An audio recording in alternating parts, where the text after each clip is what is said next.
বঙাইগাঁৱত অৰ্ধশতাধিক লোকৰ কংগ্ৰেছ দলত যোগদান।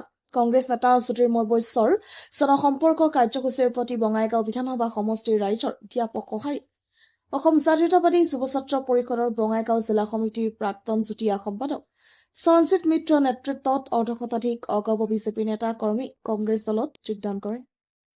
নমস্কাৰ, অতি ভাল খবৰ। যোৱা কেইবাদিনৰ পৰা আমি বঙাইগাঁও বিধানসভা সমষ্টিত জনজাগৰণ জনসম্পৰ্ক অভিযান কৰি আহিছিলোঁ। ৰাইজৰ দুখ দুৰ্দশাৰ আমি বুজ লৈছোঁ। বিজেপিয়ে ভোট চুৰ কৰি দেশত যে শাসনভাৰ লৈ আছে তাৰ বিৰুদ্ধে মাত মাতিবলৈ জনসাধাৰণ আজি ওলাই আহিছে। আৰু বিগত 40টা বছৰে বঙাইগাঁৱত এজিপি দলে ইয়াতে ৰাজত্ব কৰি আহিছিলে, কিন্তু সাধাৰণ ৰাইজৰ দুখ দুৰ্দশাৰ সীমা একেবাৰে কমা নাই। ৰাস্তা ঘাটৰ পৰা আদি কৰি জল জীৱন মিছনৰ পৰা আদি কৰি আমাৰ ইয়াতে নিবনুৱা সমস্যা, শিক্ষাৰ ক্ষেত্ৰত কোনো ধৰণৰ বিশেষ একো আগবঢ়া নাই।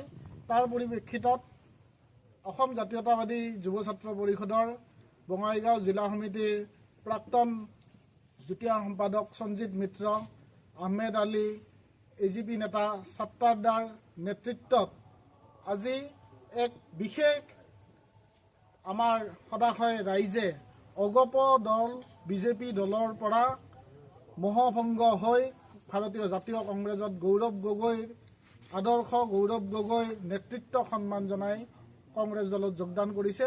আৰু অনাগত সময়ত বঙাইগাঁৱত যুৱ কংগ্ৰেছে যি এক আলোড়ন সৃষ্টি কৰিছে, সেই আলোড়নক আমি ৰাজপথৰ পৰা আৰম্ভ কৰি সকলো স্তৰলৈকে লৈ যাই পুৰুষ মহিলা যুৱ আটাইৰে কল্যাণকামী গৌৰৱ গগৈৰ নেতৃত্বত অসম চৰকাৰ গঢ়াৰ যি ৰাইজে সংকল্প লৈছে, তাত বঙাইগাঁও সমষ্টিৰ কংগ্ৰেছ প্ৰেমী ৰাইজ আৰু সাধাৰণ ৰাইজে এইবাৰ হাত উজান দিছে।